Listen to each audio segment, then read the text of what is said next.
लेकिन ये रोज करना है ना, मरते दम तक करना है, यही बहुत कठिन है। तो इसलिए अगर आप पूरी एकाग्रता से, अगर आप दृढ़ निश्चयी हो कि कुछ भी हो, है ना, मैं इसको सत्संग में करूँगी, सत्संग में आऊँगी, और मेरा जो हर कार्य है उसको मैं टाइम टेबल के हिसाब से सेट करूँगा, तो क्या होगा फिर, धीरे धीरे आपको फिर कृष्ण भगवान ही मदद करेंगे। तो अभी आपके सबके जीवन में कृष्ण की कृपा हुई है, कैसे हुई है, कौन मुझे बताएगा कि आप सबके जीवन में कृष्ण का कृपा हुआ है, कैसे आप इसको समझ सकते गुरु हैं? और भक्तों की संगत, गुरु और भक्तों से मिलने से बहुत चेंज हुआ है प्रभु, जब से माला किए हैं तब से। हाँ, हरे कृष्ण। तो देखिए, हमारे में परिवर्तन तभी आता है जब हम ऐसे परंपरा से जुड़ जाते हैं। अभी मैं भी, जो भी आपको लग रहा है ना, ये मेरा श्रेय कुछ नहीं है, क्योंकि ये जहाँ से कनेक्शन हमारा लग रहा है अभी भगवान कृष्ण से, क्योंकि ये जो गुरु शिष्य परंपरा है ना, ये इनका आशीर्वाद है, ये जिनके कारण आपके जीवन में दृढ़ निश्चय आ रहा है, आपको आगे बढ़ने की प्रेरणा मिल रही है ना। तो हम केवल एक माध्यम है, क्योंकि हम भी कभी माँ के गर्भ से आए, तो ये सब मुझे भी कुछ पता नहीं, व्यक्ति से सुने, जीवन में उतारे, तभी वही मैं आपको बता रहा हूँ। तो इसके लिए इसमें मेरा कुछ व्यक्तिगत कुछ योगदान नहीं है ना, बस योगदान केवल इतना ही है कि मेरी इच्छा है कि ये मैं करता रहूँ, बस। तो ये 11वें श्लोक में अगर हम देखेंगे, तो जब व्यक्ति सत्वगुण का अनुभव करता है, तो वह शरीर के सारे द्वार है, वह ज्ञान के प्रकाश से प्रकाशित होते हैं। तो शरीर में 9 द्वार है, कौन बताएगा मुझे शरीर के 9 द्वार कौन से हैं? 2 आँख, प्रभु जी मैं बताऊं? 2 कान, 1 2 आँख, हाँ बोलो, 2 सब लोग ऐड करो, एक। हाँ, 2 आँख, 2 2 कान, आँखें, 2 2 कान, नथुने, मुंह, गुदा, 2 उत्तर, नथुने, 1 मुंह हाँ, और 1 गोदान। गुदा, ओके। तो 2 आंखें हैं, 2 कान है, 2 नथुने हैं, मुंह है, गुदा और उपस्थ, हाँ, तो ये 9 द्वार है। तो जब सत्वगुण के लक्षण हो जाते हैं इन 9 द्वारों में, तो समझना कि सत्वगुण विकसित हो गया है। तो सत्वगुण विकसित हो गया कैसे पता चलेगा? तो हर एक, आप हमेशा कोई वस्तु को ना सोच समझ कर देखेंगे, और कभी भी आप गलत निर्णय नहीं लेंगे जीवन में, अगर आप सत्वगुण में आते हो तो, है ना, आपसे कभी भूल नहीं होगी, हमेशा आप बराबर किसी को गाइड करोगे, गाइडेंस अच्छा दोगे आप, अगर आप सत्वगुण में आते हो। ओके, और फिर सही सही सुनाई पड़ती है, सही ढंग से उन वस्तुओं का स्वाद मिलता है, अंत तथा बाह्य वो शुद्ध हो जाता है। ओके, तो ये सत्वगुण की अवस्था है। अभी रजोगुण में क्या होता है, देखो, लोभ, तो ये रजोगुण का लक्षण है। लोभ का अर्थ क्या है? ये दिल मांगे मोर, आपने एक एडवर्टाइजमेंट सुना होगा, दिल मांगे मोर मतलब मुझे और चाहिए और चाहिए और चाहिए। तो मैंने एक प्रवचन में सुना था, अगर किसी मनुष्य को आकाश के इतना, है ना, अभी आप आकाश देखोगे ऊपर, आकाश के इतना बड़ा पन्ना दिया जाए, और समुंदर के रूपी, समुंदर में जो जितना पानी है वो शाही के रूप में अगर उसको पेन दिया जाए, है ना, और उसको बोले अभी तुम्हारी इच्छाएं लिखो, है ना, तुम्हारी इच्छाएं लिखो करके, तो बता रहे थे कि आकाश है वो खत्म हो जाएगा, समुंदर है वो, समुंदर का पानी खत्म हो जाएगा, लेकिन मनुष्य की इच्छा है ना, वो खत्म नहीं होगी, है ना। तो इसलिए इच्छा है वो बढ़ती ही जाती है, हर क्षण बढ़ती है।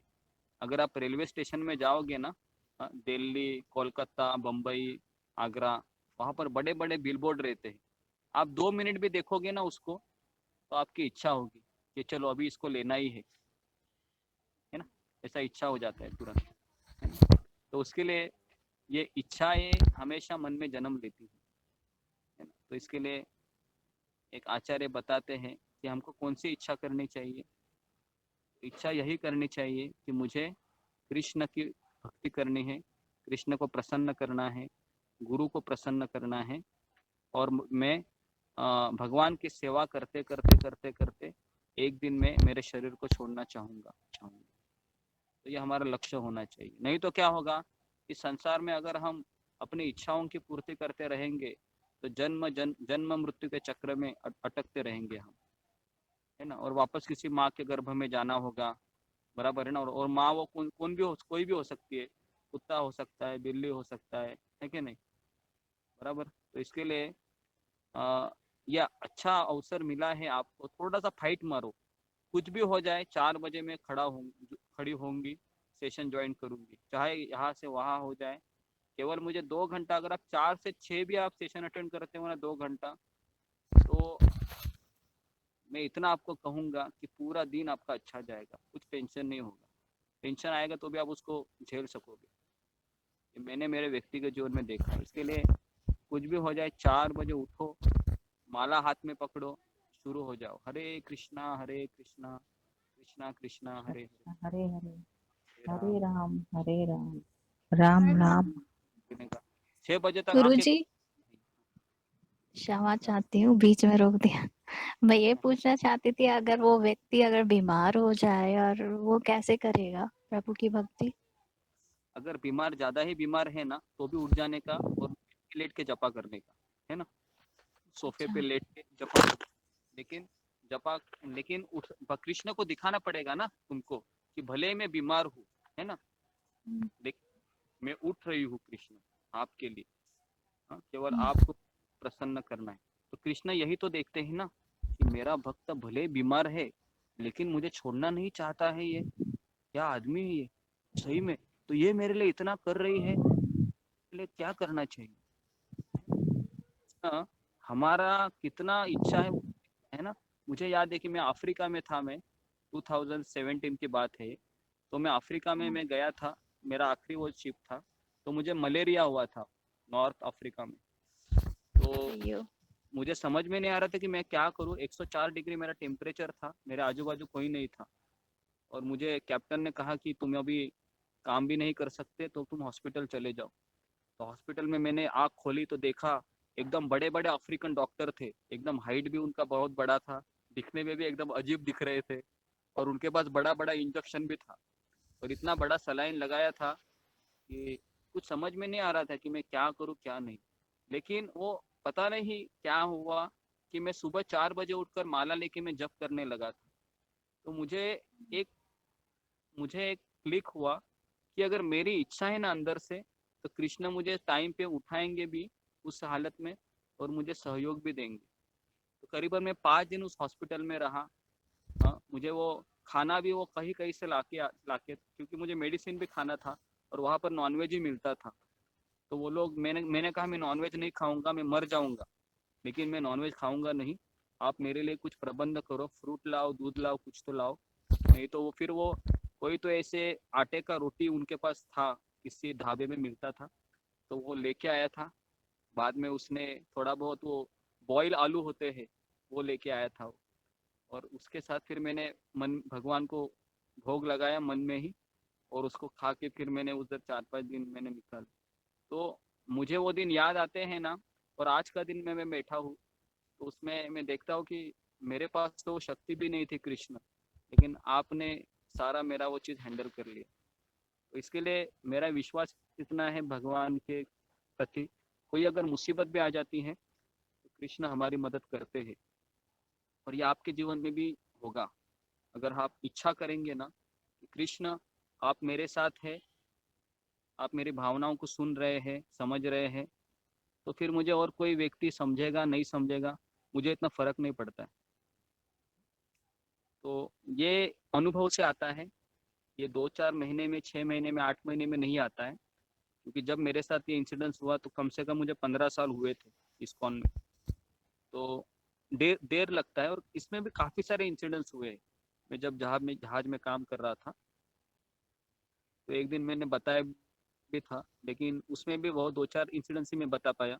लेकिन ऐसे ऐसे इंसिडेंट्स हुए हैं कि जब मैं जहाज में मैं अकेला केवल माला करता था, अकेला मैं आरती करता था।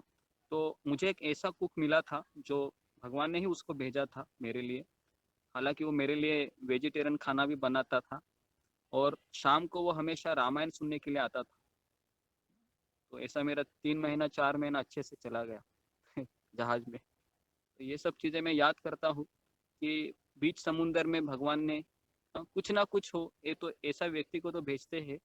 भले ही वो नॉनवेज वो खाता था, वो ऐसा नहीं था कि वो भक्त था, लेकिन कुछ ना कुछ हो कि जैसे बुराई तो सब में होती है, लेकिन उसमें एक अच्छाई मैंने देखी कि उसको भगवान राम के प्रति आकर्षण था और वो उसको भक्त लोग अच्छे लगते थे। तो ऐसे कई सारे लोग मुझे उस दौरान मिले हैं और मैं आज भी याद करता हूँ उन लोगों को। तो ये सब चीज़ें हैं वो भगवान की कृपा से होती है। जब हमारे जीवन में भले ही कष्ट है, दुख है, भले मैं बीमार हूँ, लेकिन उठ उठ के ऐसा बीमार तो हम यहाँ पर भी, जब अभी मैं कोरोना का इंजेक्शन लिया था तो पूरा दिन मैं ऐसे पूरा दिन कुछ लग ही नहीं रहा था कि क्या कर पाऊंगा।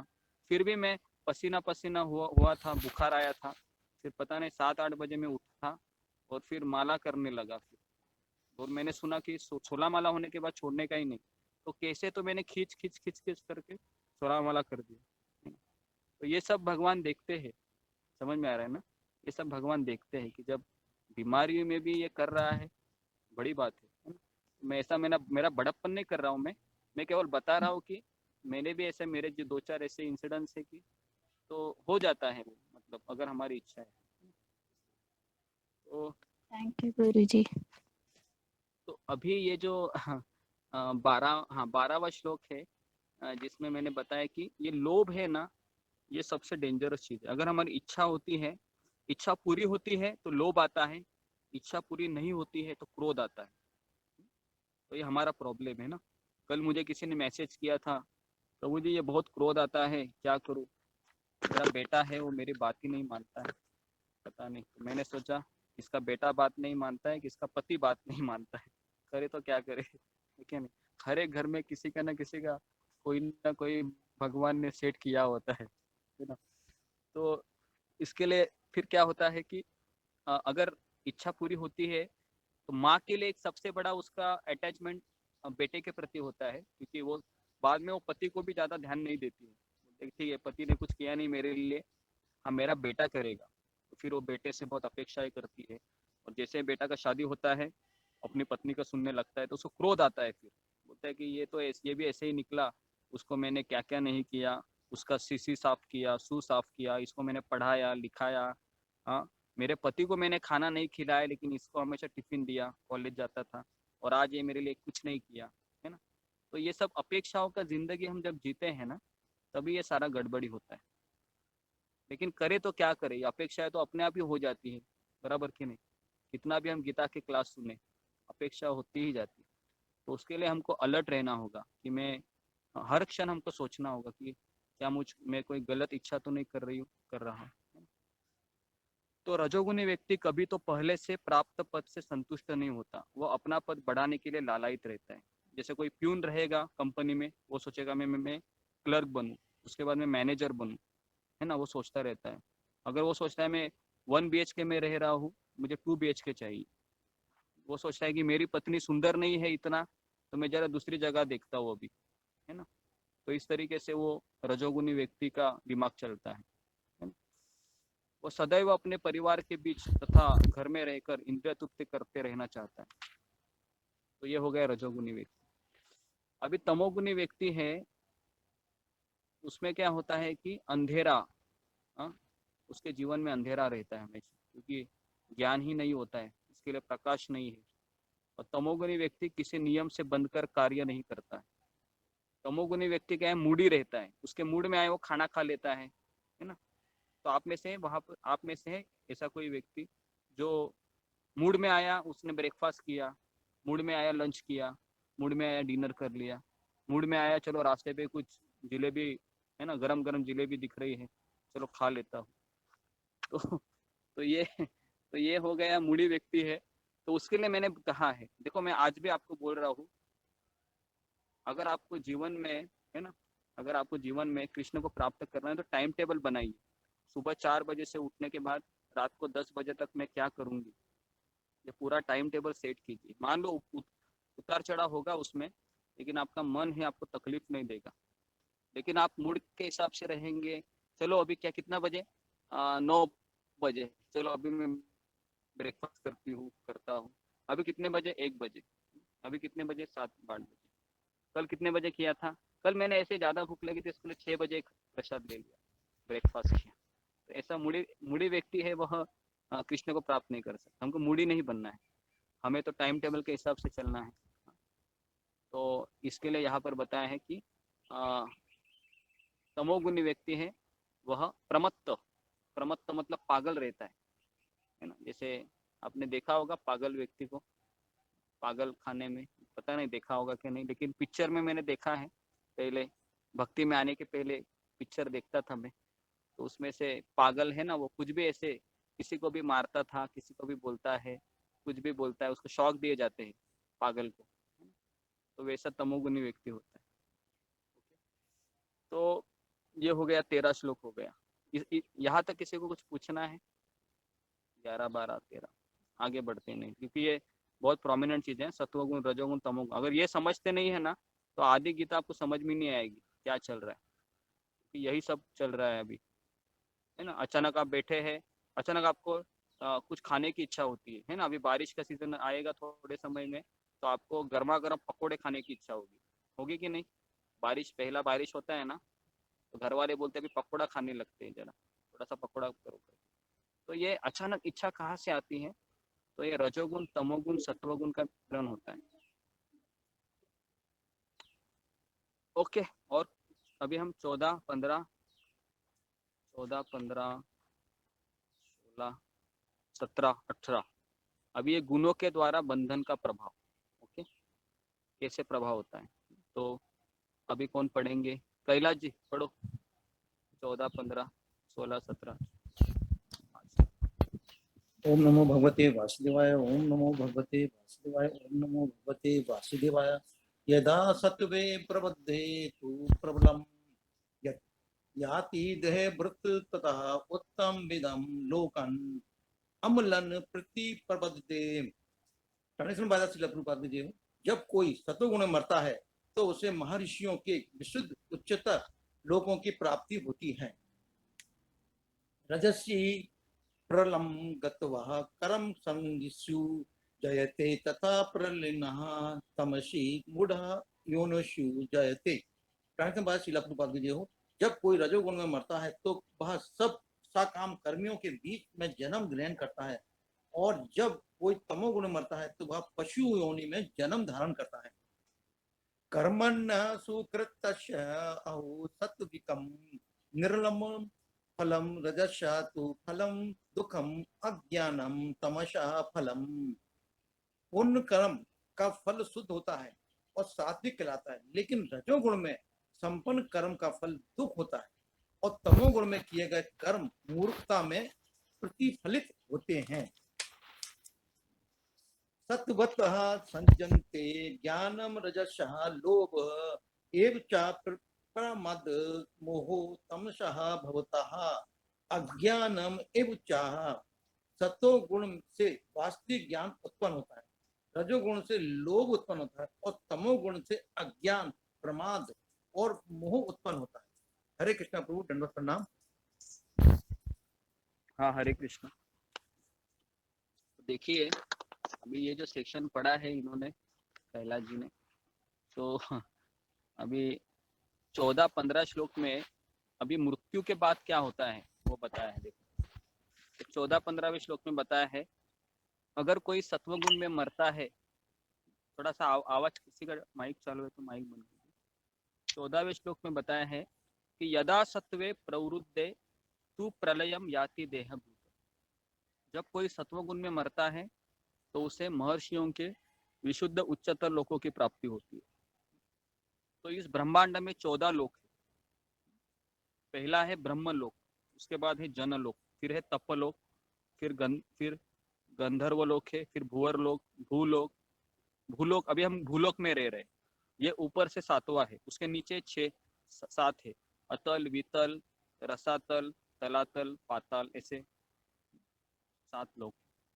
तो अभी जो व्यक्ति सत्वगुण में मरता है ना, वह ऊपर के 2 लोकों में जाते हैं, ब्रह्मलोक में और जनलोक में। देखो, भगवान के धाम नहीं जाते हैं, एक चीज को याद रखो, भगवान के धाम नहीं जाते। सत्वगुण में भी आप मरे हैं, आप भले ही कृष्ण की सेवा कर रहे हो, लेकिन फल की इच्छा है, प्रॉब्लम क्या है कि फल की इच्छा है ना,